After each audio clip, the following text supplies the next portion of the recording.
Hi my YouTube family, कसे आहात? तर आज आपण बनवणार आहोत पुरी भाजी रेसिपी.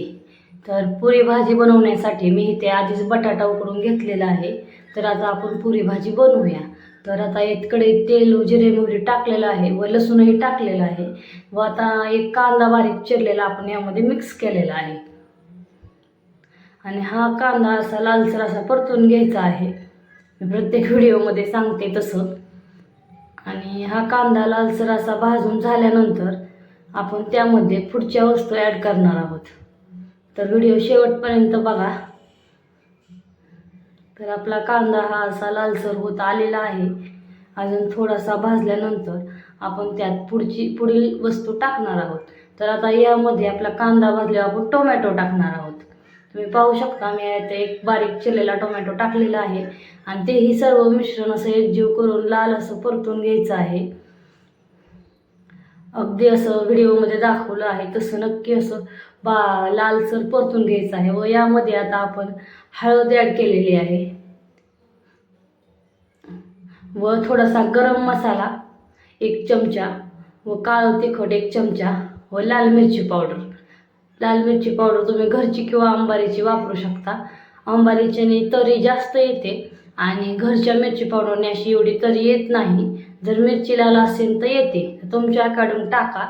आणि आता यामध्ये आपण उकडून आबडधोबड असा चिरलेला बटाटा यामध्ये ॲड करणार आहोत व हे थोडंसं बटाटा एकजीव करून यामध्ये आपण वरनं थोडंसं मीठ घालणार आहोत. तुम्ही पाहू शकता. तर आता आपण यामध्ये कोथिंबीर व मीठ घालणार आहोत. आता मीठ घातलं, यानंतर आपण थोडीशी कोथिंबीर घालणार आहोत.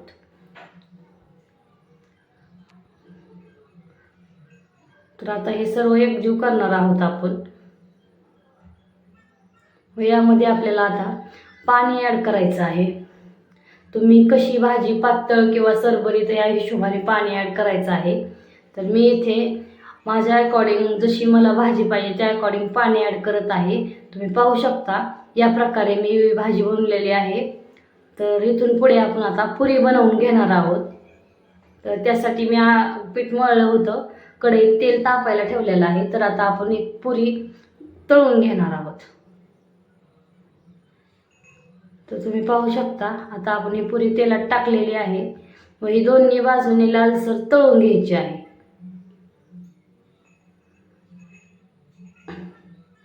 अशी टम फुगलेली आहे पुरी, तेलामध्ये टाकताच चांगली फुगून निघलेली आहे.